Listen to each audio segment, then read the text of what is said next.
বলছে কয়লার টাকা কে খায়? অমিত শাহ খায়, হোম মিনিস্টার।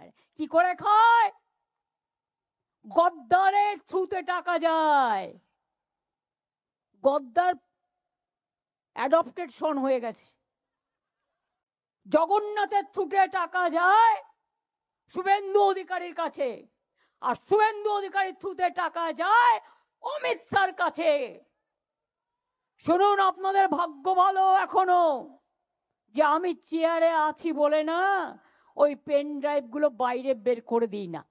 বেশি লাগালে কিন্তু বলে দিচ্ছি, আমার কাছে সব পেন ড্রাইভ করা আছে, আমি কিন্তু ভান্ডা ফাঁস করে দেবো। আমি একটা জায়গা পর্যন্ত সৌজন্যতা মেনটেন করি, বাট মনে রাখবেন লক্ষণের সীমারেখা একটা আছে, দণ্ড কাটা একটা দণ্ডি আছে। লক্ষ্মণের দণ্ডি পেরিয়ে গেলে কিন্তু আর সামলে রাখতে পারবেন না।